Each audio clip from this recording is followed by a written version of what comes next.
Here we are with a little bit of a video. Well, in front of us here we have a Schwinn brand memento bicycle. This one here is a 7-speed cruiser style bike, kind of in the line of the Comfort series.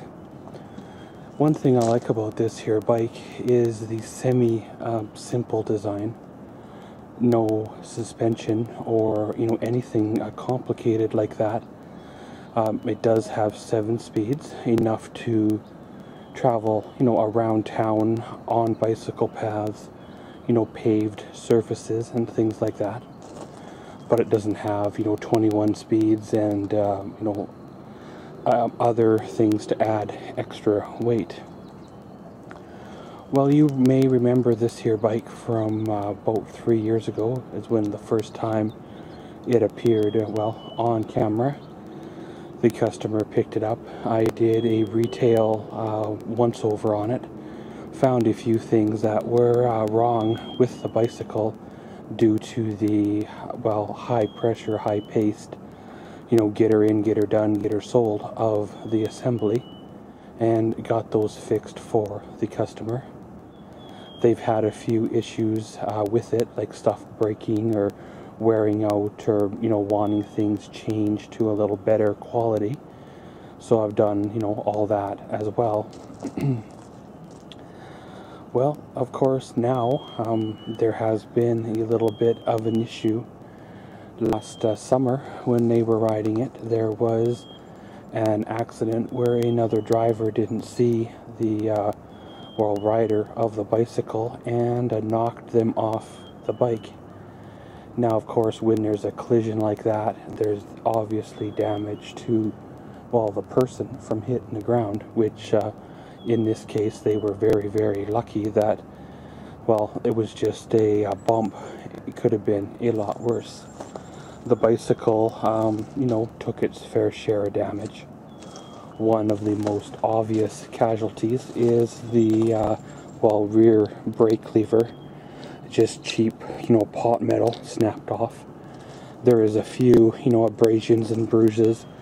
The end of the grip is tore out. The bar, the seat would have been tore out, except it does have a rub strip. The rack is scraped up as well. Now, one of the most expensivest things on here that is damaged is the back rim. It did take a bit of damage. Now, it's a little bit hard to get a good perspective of the bend in the rim because, well, one side has a chain guard and, I can't really get up close to get the actual shot with the brakes because of the deflection of the rim. I had to release the brakes in order to wheel it around. So I'll give her a little bit of a spin. And if you guys can make that out.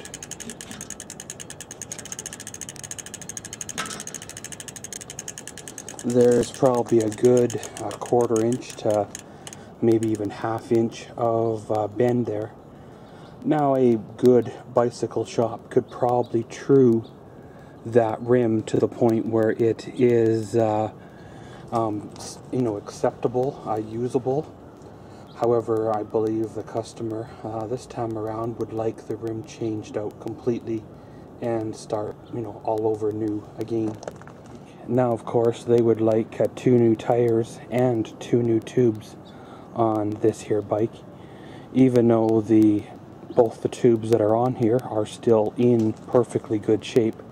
They're not leaking, they're not popped, they're not rotten, they're still good. The front tire is the factory tire on the bike from 3 years ago, but it is still in good shape, but they would like it changed out.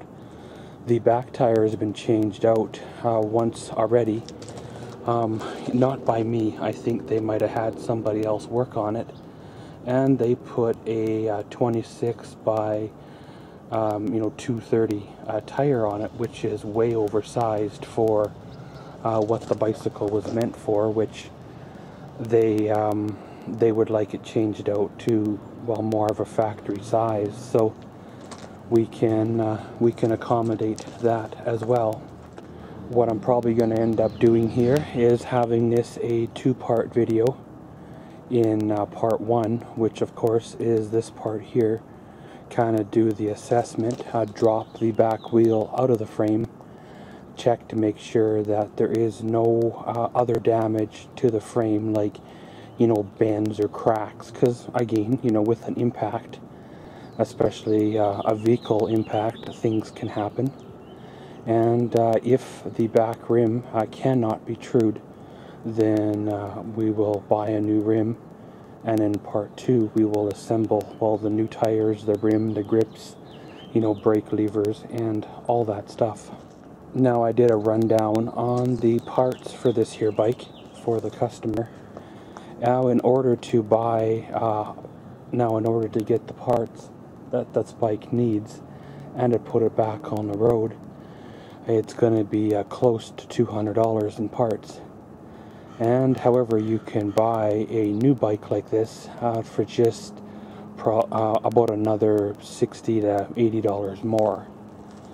Now, I've talked the customer into using some of my in-stock parts, like the brake levers and a few things like that, to cut down on the costs. Now, I've talked the customer into using some of my in-stock parts. I wouldn't necessarily call them, you know, wore out or anything, but they are previously enjoyed used parts. Keep the cost low for another year. Being on a fixed income, sometimes if you can keep the parts cost low, it benefits everybody all the way around. And then next season, if they're still riding, then if they want to buy a new bike, then hey, great. Then that way that, well, they're not putting out an expense for a bike that, you know, they're only going to ride once or twice this season. So let's drop this back wheel out and see if this back, you know, sprocket or gears back here is a cassette style or a spin-on style, because that will make a difference in the cost of the rim. Of course, taking your flat wrench, get in there and try to loosen this off. It does have this derailleur guard that I did install a couple seasons ago. You can tell by the scuffs on the guard that it did do its job 2 or 3 times. It had a few issues in the past where they would snag the guard on a post, or maybe when they tipped the bike over, the derailleur would get snagged, and of course it would get bent, or it would knock the shifting out of alignment, and then of course it wouldn't shift properly, and they end up having to push it home, or kind of the bike would let the rider down. And basically, yeah, how I release the back wheel is I release the brakes first, give it room for the tire to drop through, and pretty much like you've seen there, undo the nuts that hold the axle in, and then the wheel, or pretty much assembly, just drops on out. Basically like that. Okay guys, so I've ran the back wheel through and cleaned up that back cassette or spin-on. It looks like it is the spin-on style to me. I would like to have removed it, however I do not have the tool for that well, anymore. I used to back in the day, but you know, things change. So of course, once the tire is now peeled off, if you were going to true it, you could try to give her a true now. Maybe you could bring it back to semi-usable shape. However, given the bend in it, and the back cassette has a little bit of wear on those teeth, not enough that I feel it should be changed, but I will take it to the bicycle shop, get their opinion on it, see if that cassette can be transferred on over to the new rim, which it should be able to. As for this bike here, pretty much I will put it into safekeeping until we have the parts, and then well, we'll hit her again and get her done. Okay guys, so there we go. Pretty much went down, picked up the parts that I needed to, well, the new parts anyway, that I need to finish fixing the customer's bike. I am going to use grips that I have on hand and a couple other parts that I have on hand to save the customer money. Well, first of all, right here, the most expensivest piece is a brand new 26-inch rim. Of course, if this camera will focus on the tag here, we have a price of $59.95. Now that's just, of course, the rim. It doesn't include the cassette on the back. That came off of the old rim. There is a bit of wear in the first, 3 or so, but other than that, it is still in really, really good shape. So over here, of course, had to go pick up the parts.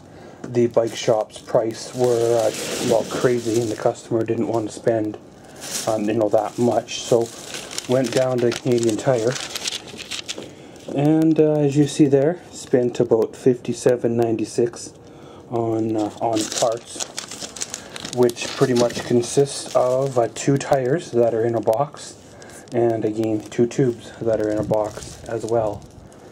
So whatever that works out to, over $100, $120, $130 to get the bike rolling again. Not, of course, charging them for my selection of parts, because, well, they didn't cost me anything, and I'm going to pass that on to him. One thing I will say is it's no wonder people throw bicycles away, because, well, when it costs, $140, $150 plus labor to fix a bicycle, and it's cheaper in the long run just to go buy a new one, then you got a nice shiny new bike again. It's no wonder so many of them end up in the landfill. So pretty much, guys, in the next part of this here video, we will, well, assemble the wonderful tires in a box onto the rims. I have no idea how these fold-up tires work compared to the old style ones that actually were round when you bought them. These ones here seem to be all folded up like a pretzel, and well, hopefully they unfold well and there are no issues. And as always, thanks for watching Maxwell's World. Comment, subscribe, and enjoy.